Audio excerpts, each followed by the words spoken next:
Alrighty, so this is my little drawing desk. What I'm trying to do is angle the camera so you can see what I'm going to be working on today, and hopefully you're going to do it along with me. In most of my videos, pretty much all of them, I'm painting. And yesterday I talked about how a friend of mine is very upset and sad because he doesn't have his painting supplies with him. So it's kind of rude of me to be like, nah, you can't paint, but watch me. This will be fun. And I talked about doing other projects. So that's what I'm going to focus on. Try to focus on. Also, I felt myself kind of going down a rabbit hole of sadness again this morning. I made today, and now what time is it? God, it's so late. I think it's like 1 o'clock or something. Started heading down this little rabbit hole, and yeah, it's almost 1:30.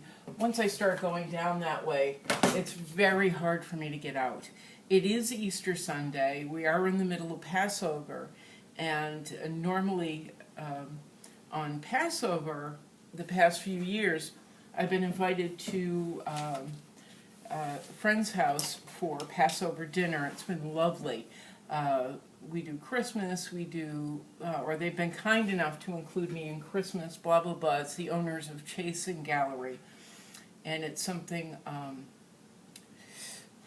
sometimes it's a little hard for me to go to because it is friends and family of theirs. And I don't have that luxury. We've been talking a lot about Vincent, or I've been talking a lot about Vincent, and the last video I was trying to equate his life to our current situation.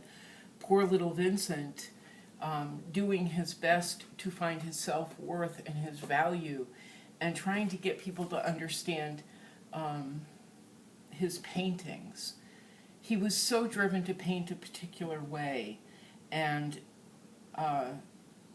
he was unconformable, if that's a word. He could not conform. And now we value his lack of conformity, while we also continually expect each other to conform to some norm. Yeah, I've been trying to use that as an example for right now, or maybe someone we should actually look up to and respect, not just because of the value of his work, but because of his complete inability to conform. Luckily, he did have his brother Theo, who I kept calling Vincent in the last video because my head does that, but he had his brother Theo who supported him. A lot of people don't have family. Don't have family close by, just don't have family, period. Or just has family that doesn't give two shits about them.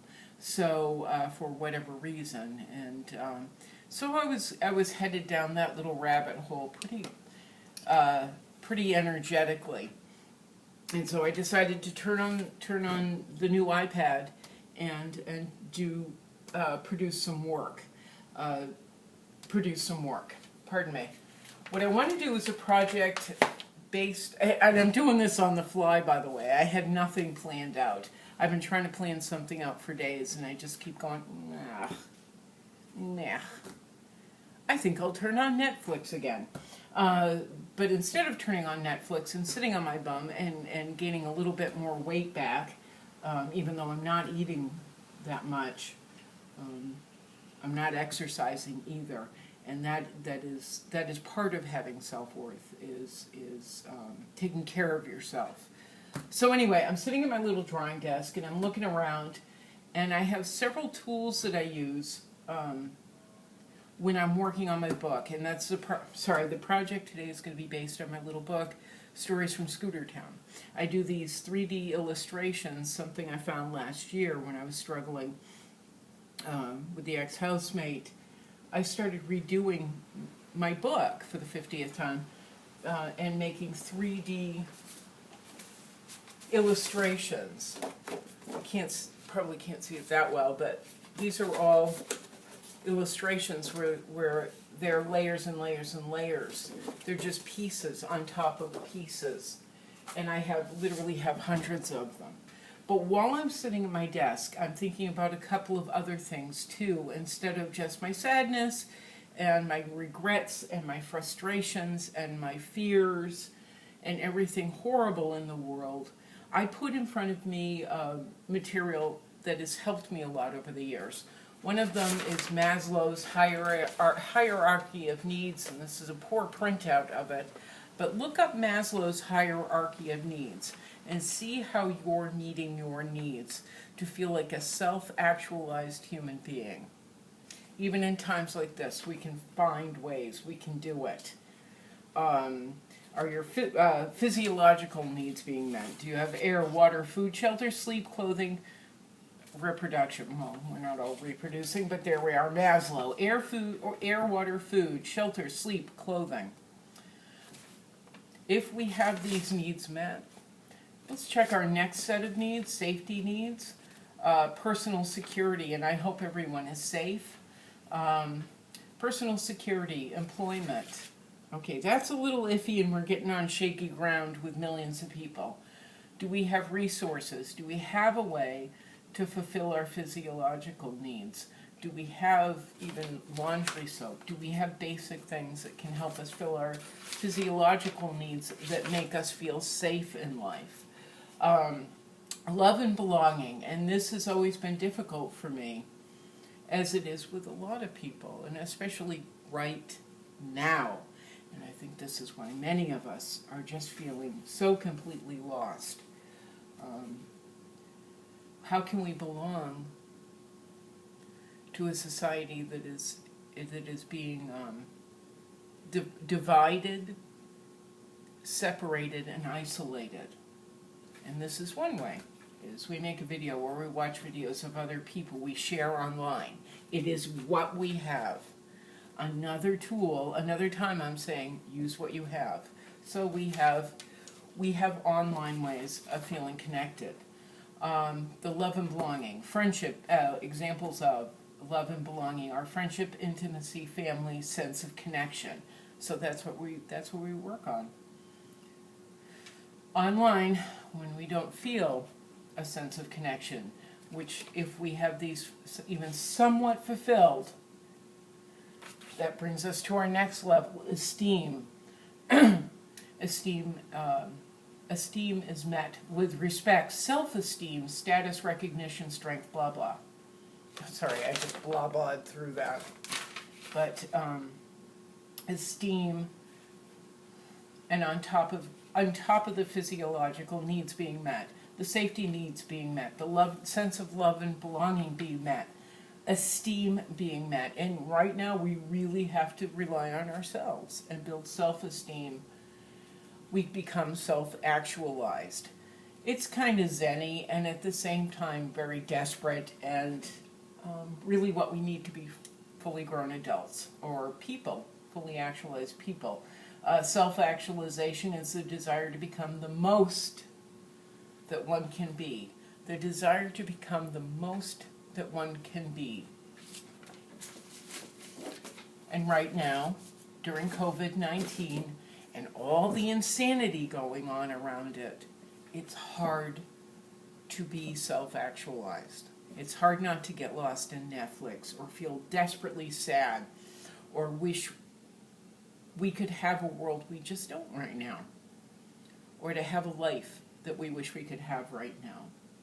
So that is one of the things I keep at my desk, and what I'm saying I understand. You know, people are very sad, I understand, and I'm right there with you. But we are going to do our best to build the pyramid. Together or separate. But another tool that I keep on my desk, and it's kind of ripped up, is Blueprint for Progress from AA or from Al-Anon. There's a page that I tore out, and I hung it up somewhere, and I can't find it. But it's all the characteristics and it's our characteristics, both positive and negative, or could be deemed as such, and describing them. And it's something I normally have right here. I have no idea what I did with it, but it should be right here because I rely on it quite frequently. But one of the characteristics that we that I just happened to open up to. In any 12-step program, they're like, open up the book, read that page, wherever the book opens up to. And it did just happen to open up to self-worth. Think about Vincent for a moment, in a field, alone, knowing when he goes back into town, people will mock him. They will either completely ostracize him, or they will mock him. We very much live in that world. Not just now, but before now, especially with online and people, doing things like this. You open yourself up for mocking, but that is life. That is just life, with or without COVID-19. But right now we have COVID-19 in the world, and we have weeks of isolation going on. So we have to find our own self-worth. And what I wanted to ask are some of the questions that are asked in Blueprint for Progress. This is one of my favorite publications ever. I don't think I've ever spoken about it before, but it is one of my favorites. And it's so helpful at a time like this. This is actually from Al-Anon, and it talks about your reaction to the alcoholic. It could be the abuser right now. It could be to food. It could be to any type of addiction. How are you reacting to the opposing person or the family or friend member who is on it? They're an addict, whether it is drugs, alcohol, food, anger, rage, shopping. How are you reacting to their addiction? And what we have to watch out for right now is an addiction to fear. Or that's my feeling anyway. The constantly being afraid. I had to shut off the news today because I was just becoming so anxious over the fear that's being spread constantly, 24/7, and completely amped up, so we're terrified all the time and watching not just the news, but the stupid president's news conferences. Are we addicted to him? His foolishness, these tweets. I just have to shut it all down. Otherwise I sit there and I'm like hitting the button, refresh. Can we please see something hopeful? So I shut all that off out, turned on the camera. We're here at my desk. I'm holding Blueprint for Progress, and I want to ask you some questions from the chapter on self-worth. Do I treat myself well physically, mentally, and spiritually? How are we handling that right now? I'm supposed to be exercising. I promised myself I'm not doing it. I'm just not. I barely have the energy to shower. And I love being alone. This is the thing. I've been called a hermit more than once, and people meant it as an insult. And my reaction is, thank you. That's very kind of you to say. But I'm not doing what I promised myself I would do because I'm stuck. I'm stuck watching the news. I'm stuck listening to those stupid press conferences, waiting for something to come out that resembles kindness. It doesn't. So I start going down that rabbit hole. Mentally and physically, do I treat myself well mentally and physically? Turn it off. That's one way I can treat myself well mentally. Turning on the camera, doing a project, doing any project is treating myself well mentally and spiritually. It's hard when your soul is grasped by these talons all day long. We are nothing without our jobs, right? We are nothing without our families. Is that correct? We are nothing without our friends and family. Well, we have to redefine it. If that's true, we have to redefine it so that spiritually we are cleaner. We have to find a way to ourselves, our better selves.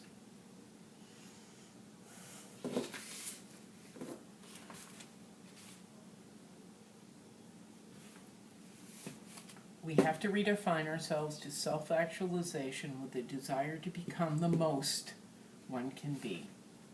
All right, next question. Can I accept my physical appearance? Nope, never. Try to. But can I accept my physical appearance? And it doesn't have to be yes or no. It can be a much longer answer. Maybe it's something that you think about all day today. Do I eat the right foods? Do our best. There are no pork rinds and potato chips and candy in this house, but I still manage to find a way to eat barbecue sauce, which is loaded with sugar and not helping me when I'm not walking all day long and doing my squats and doing push-ups. Do I take pride in my appearance? Meh. I showered. How's that one? Do I eat the right foods? Do I get enough rest? And by rest, I don't mean curling up in a ball and napping because we're so terrified, bored, or depressed. Are we getting good rest? Are you getting good rest? All right, we're not asking the next question because I'd ask you to go to a doctor. That's all about physical contact. Do I like myself? No, not all the time. Most of the time, no. And then the monsters rise in my head based on other people's opinions. All right, I'm not going to go on. There's a couple more pages of questions in Blueprint for Progress. We're going to move on, though. We're going to do a project so we can get outside of the horribleness and the negativity. And this is hopefully a project, but I wanted to give you some idea, maybe something else to glom onto today, something where you're reflecting on yourself. And if you're watching my videos, you notice that I always talk about the me, the I. I don't find myself that interesting at all on any level. It's just how I've been taught, is to reflect. And it's something I couldn't do before AA, before any 12-step program, Al-Anon, anything. Because it meant me confronting my failures, and I hate to be like super pro, super con on myself, because we don't have to have those extremes. It was just me talking about the good stuff, the bad stuff, and trying to kind of get through it all so I could be not more honest, maybe more honest, getting to myself, getting to my better self, I think. Anyway, let's work on a project. And this is a project you can do, kids can do, hopefully. Some of the things I do on the side. This is an old picture of my friend Yolandi Fisher, who passed away, and that started me on a really bad rabbit hole because I loved him so much. This is not something I do a lot. Tracing. I took acetate paper or some type of copying paper I had and was using a couple different markers on it. This is a small project I've done on the side several times. What I do, again, is in layers, just like these little illustrations, layers. Tracing, not my favorite, but I would trace with marker, then use acetone on a couple of other layers and use more marker, and then underneath it all is a pencil drawing. So I've got multi-layers, multi-mediums. We're not going to do that today. I'm going to put Yolandi to the side. What I want to do is a version of this. These are all layers. These are characters from my book, Stories from Scootertown. We're going to keep it as simple as possible. I've done several examples of something like this and posted them on my one of my Facebook pages, Stories from Scootertown. But I've made illustrations that can stand up, and it's stand up using paper towels, paper towel rolls, which hopefully we have a number of now, I'm guessing, since we all had, got ourselves into a dither and had to start hoarding. They're all empty paper towel rolls that I cut up in different sizes, and once I've gotten done with an illustration, one of my characters, I'll set them up. And what I called this once before, when I was sending projects like that to a friend, I called it a silent opera. But today we're going to work on something I know, because I did not write this out. I did not decide what I was going to do ahead of time. I just kind of went, oh, I think we'll do this. This one is a little elaborate. It could take some time. Maybe it takes a couple of videos. This is Jimmy, and this happens to be Honey Bear. Honey Bear is the grandson of my bear, Scooter. I bought Honey Bear from a company called Stipes, rather. This is the actual Honey Bear. Honey Bear was sent to my grandson out in Seattle. It's the only present I've ever sent him. He's now over a year old. It took me forever to be able to afford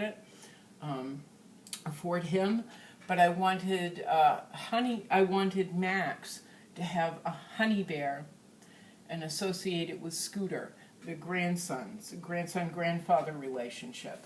I have several illustrations where grandson and grandfather are together, and maybe that's what we'll do today, is illustrate both Scooter and Honey Bear and put them in a boat eventually. And maybe this will take a couple videos because I did a lot of that in the beginning, trying to be helpful. I think this is what we're going to do, but with Scooter and Honey Bear. This is Honey Bear, and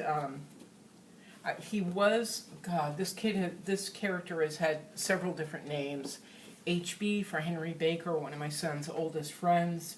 Then it moved to Dev, my friend Devin, who passed away. Friend Devin in Providence, another Providence. Lost several friends from Providence who passed away a few years ago. But now I'm thinking about renaming him Max. I'm thinking this will be Max. I originally called a little mouse. I added a mouse to the story and called Mouse Max. Called the Mouse Max. But then I realized with my illustrations it was pretty horrible and insulting. So we're not going to go down that road. I think we're going to rename once HB Turtle, then Dev Turtle. I think we're going to switch to Max Turtle. That way he's a central character and he's not a mouse with little claws running around. Because it was kind of like, oh, that was a really bad choice. This is one of the stuffed animals I was working on for background in another illustration. I literally have hundreds of these laying around. But today, let's get going on this. Last video I talked about the paper, using paper that you have laying around. This happens to be from work, printouts from work. I took them home so I would have scrap paper to work on, and I'm glad I kept it this whole time. I was going to use it in my fire pit outside, but I'm glad I've kept it so that I'm not using fancy paper, nice heavy thick Strathmore Bristol paper, which is what I tend to use. We'll just use what we have. That way we're all on equal footing. So why don't we start with Honey Bear. Honey Bear is just a series of circles.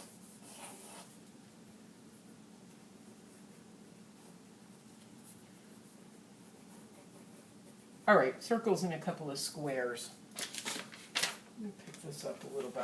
We got white on white. Might be hard to see. I'm laying them out in pencil. What I think, all right, I know what I'm going to do now.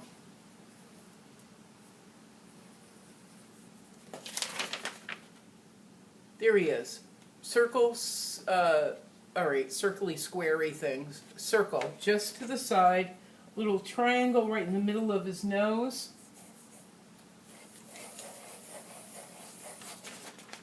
On top of an oval. Feel free to freeze this, especially for little ones.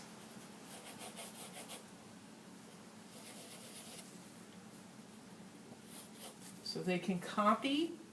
So that's how we learn.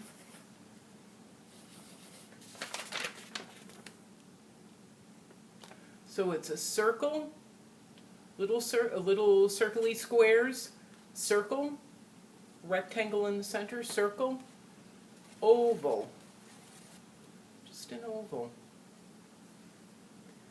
couple more ovals for his paws. I'll be doing that in ink in a few minutes. I have fancy pens. You don't have to have fancy pens. And then you're going to need a pair of scissors too. So there's Honey Bear. I'm going to lay out Scooter on a separate piece of paper so that my head doesn't focus on Honey Bear. I give Scooter his own sheet of paper. Again, this can be anything. This can be old bills that you're drawing on. This isn't meant to be museum quality paper. It's just a fun project to keep us busy for a little bit on Easter Sunday while we're missing our families. There's Honey Bear. We're missing our friends. Little thing to keep us busy. Another circle. He needs to be a little bit bigger than Honey Bear, but not that much bigger.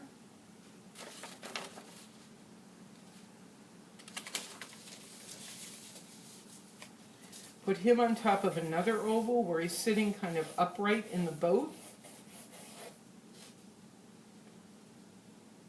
Now,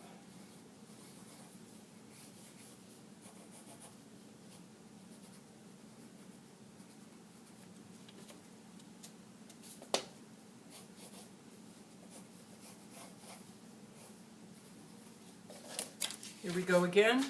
Circle on an oval. I have lines. My little Scooter Bear has seams running down his face, and he's older. I want him to have different facial characteristics or a structure than Honey Bear.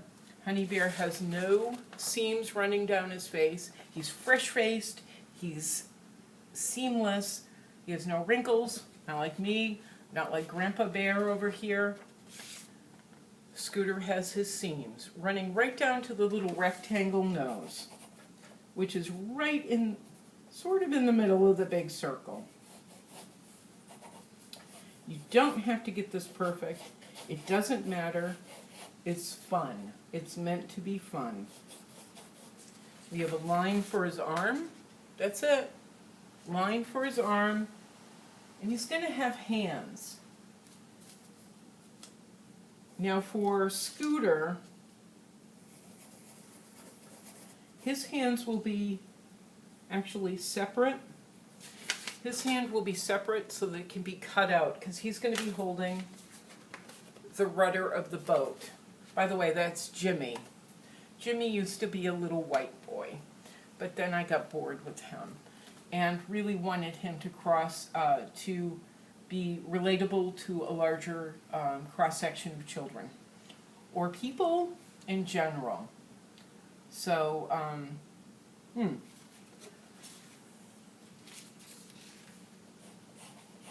So he's no longer a little white boy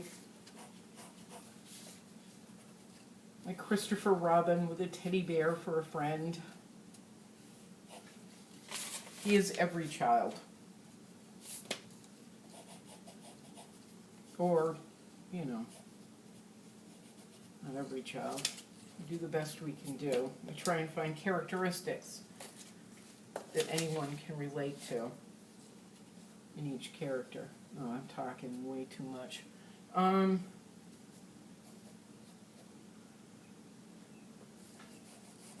Okay, we're going to come down. His left arm is relaxed. His right arm is just a line. This is as simple as can be. Circles, circles, circles, line, line, line. Right? Now I'm taking my little brush pen. You can use, we've got my fancy pens over here. It doesn't matter, Sharpie, just pencil. It's what you have on hand. The lines don't have to be perfect. In fact, that's what makes it more interesting to me, is imperfection. My lines tend to be a little squiggly. They also tend to, I stop sometimes and just make dots. See? completely imperfect. That's where the beauty is.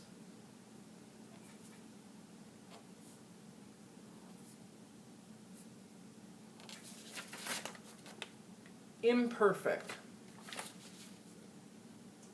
As far as technique, I'll lay down the brush and pick it up. Brush pen and pick it up. Lay it down, pick it up.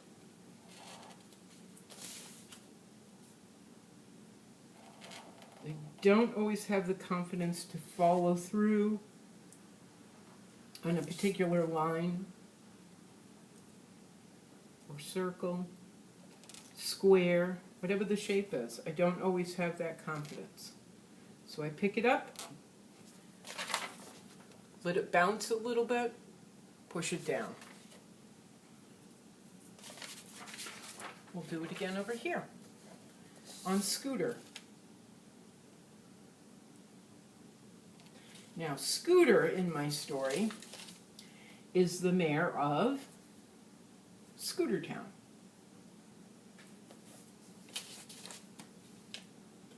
Honey Bear is his grandson, but in the story, he's not exalted, he's not a celebrity, he can't get away with pulling crap, there's no free ride, he just is a character. I've umpteen other characters, not umpteen, I have 1, 2, 3, 4, 5, 6 other characters. He would make 7, 8, but I have 6 other characters, and they have their own personalities. Dixie happens to be one of my favorites. He's extremely artistic. He's also very controlling and selfish.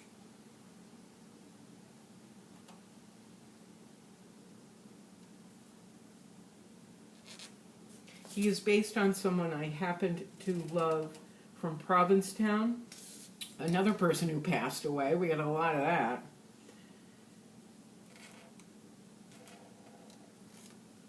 The flamboyance of my character, Dixie, is what is based on my friend Dixie, or my acquaintance Dixie, who I happened to love to death. The gregariousness of Dixie from Provincetown. If I saw him out shopping, I would go, "Oh my God, Dixie, it's you!" He might have recognized me, he might not. Sometimes he remembered my name, most of the time not, but he was kind enough to turn and go, "Oh, hi!" Like, he did that with everyone, and I just loved that about him. He was gracious, he was giving. I got a certain sense of controlling off of him, off of his character. And so that's why I've applied it to my little birdie character, Dixie. Dixie wears, Dixie wears glasses like Dixie did. He's very big, very creative. But I gave him that controlling and selfishness just to turn it. And make the stories about him and with him a little deeper. There we go. There's Scooter. Not the finished version, because we're not finished. We're not close. What I'm going to do right now is shade his eyes a little bit. I don't do anime. They don't have big, glossy, drippy, shiny little eyes. But they're not dead either. I'm just applying lines. That's it. A few lines at an angle. Oh, there we go. A little bit darker. He looked a little out to lunch. My grandpa might be having trouble with dementia, but now they're a little darker. He'll look more focused in a bit. Right now we're going to cut them out. These are just old crappy scissors. I think I got them at the dollar store or from a neighbor, maybe. Now with these drawings that I'm going to be doing with you in different videos, I try to keep the shapes simple, as you can see, but it's also so they're easy to cut out. We don't want anything difficult. We don't want anything that is too detailed for someone who's having concentration issues, trouble focusing, or for people that have a difficult time running scissors. And I'm not trying to be punny or funny or mean. Look at me right now, I'm shaking a little bit because we've been talking about a lot of things, a lot of very personal things. And I am having a sad day, so I'm having trouble working scissors, I'm shaking.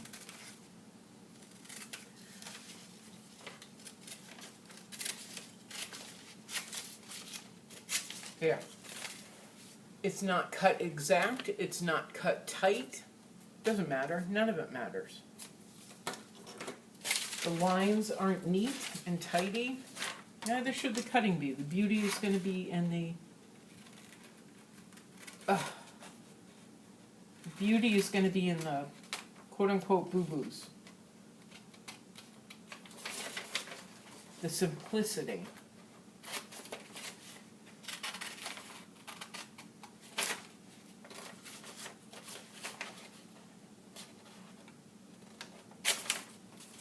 Look at that. The only thing is, I try not to cut the lines out. And then sometimes I do. But look at how quickly I'm doing this.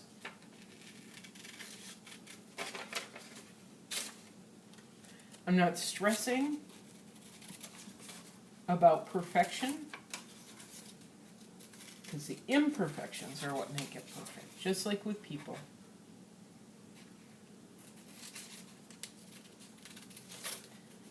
You're actually going to really like the imperfections once we get this all glued together.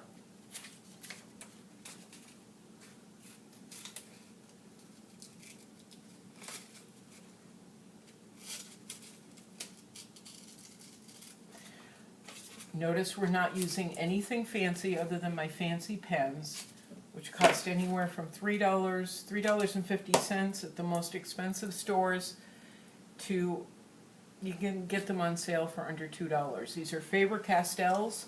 They're all I use. I've tried other pens. I don't like them.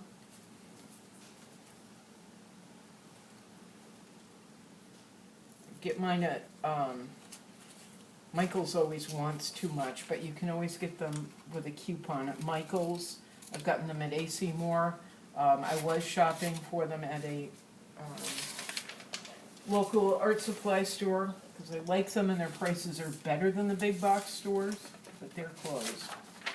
So anyway, they're Faber-Castells. You may be able to still get your hands on them or not. Doesn't matter. Whoop. Look what I did. I cut his body before I drew his body. Doesn't matter.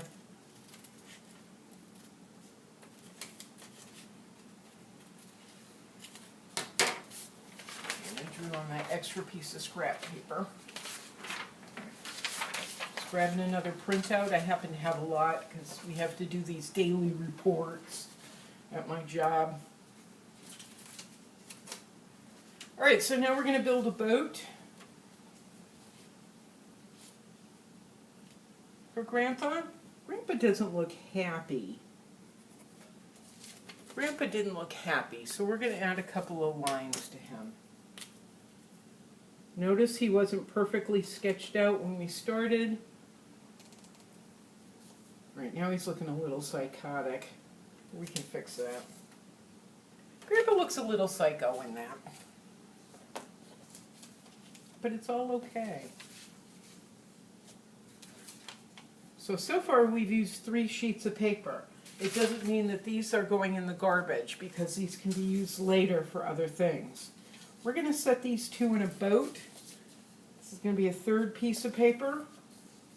We don't waste any of it, though. We hang on to what we don't use. Am I clear? All right, let's just draw the boat.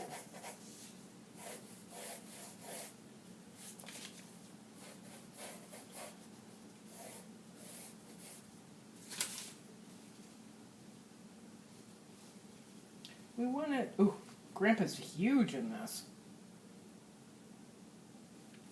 Not going to worry about it. We're not going to worry about it.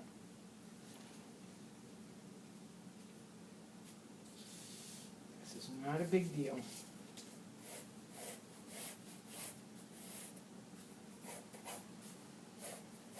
So, that's kind of one of my boats. Oh, well, make the back too straight, too curvy. So that's one of my boats. Not that top line, that line. Back is a little rounded. This is at more of an angle because it cuts into the water. If you haven't been in a boat, if you don't know boats, you want a little bit of an angle at the front. I don't know boats either. I'm actually scared to get in them.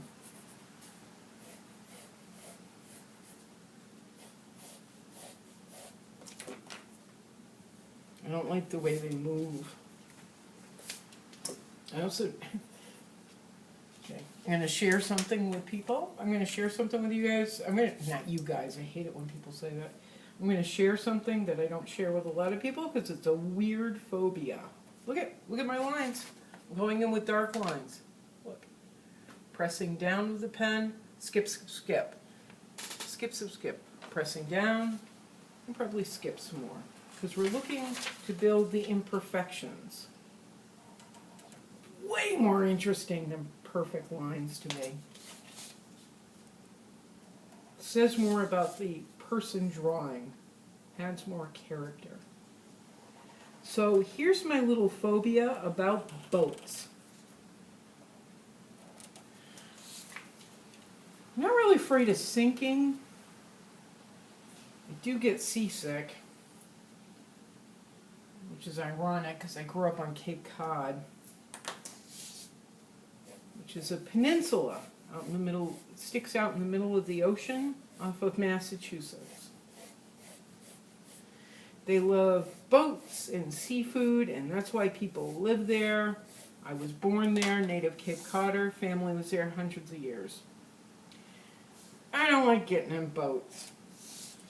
I've tried to like it. I don't like it. I don't like fishing. I don't like it. It's icky. I'll tell you why. I don't like the vegetation and water. I'm not scared of seaweed when it's brushing up against me so much. For some reason, when I'm in a boat and I look down and I see seaweed or any vegetation in the water, it scares the crap out of me. I can't breathe. It's weird. It's dumb. It's mine. It's not really a character defect. It just is what it is. So there we go. There's my boat. There's the wood. There's the frame.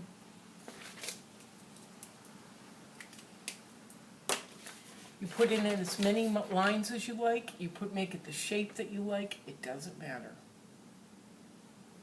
There's my boat. My boat. And I'm going to cut it out.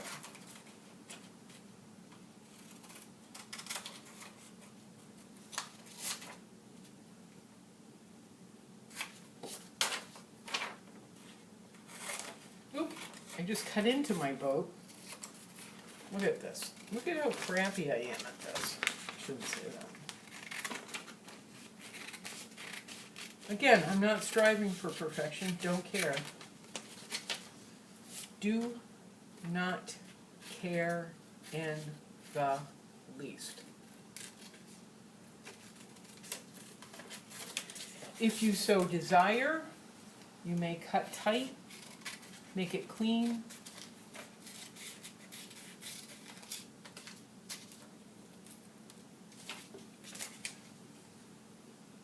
I choose not to.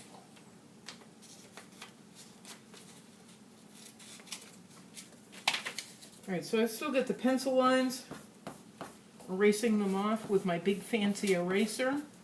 This is not my favorite. My favorite, oh, where is my favorite? It's pink and it came from the dollar store. A lot of the items that I use are dollar store items when I'm making this stuff. I'll explain why, I guess, in another video. Let's do this for right now.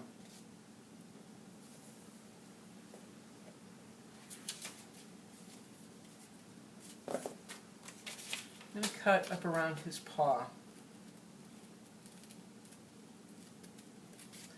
I haven't erased the pencil lines off these guys yet.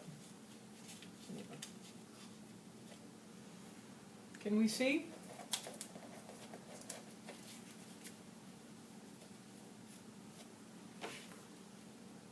And that's how I illustrate.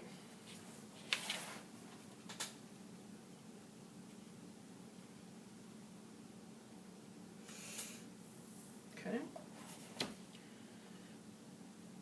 3 different sheets of paper, 3 completely different illustrations instead of one. One big one where if you make a boo-boo anywhere in the drawing, oh my God, my hair.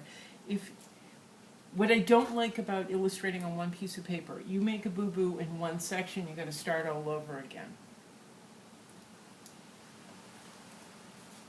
And as I said, I love the imperfections. And when I get done, there's a lot of imperfections, a lot of moving pieces, sort of. And yet, they all work together. Cut out Grandpa's hand, Scooter's hand. So he's holding onto the boat. But that's not really what I want. I want Grandpa driving the boat. So I'm going to shut off the camera for a minute because I have not eaten yet today. And part of our self-care, our self-worth, is making sure that we've eaten well. So I am going to go find something to eat. I think I have chicken, I have celery, I have lettuce. Well, why don't we all take a break, have a snack, have something to eat, and we'll do a second video where we finish this up, okay? All right. Yeah, that's kind of it. Ciao. Ciao.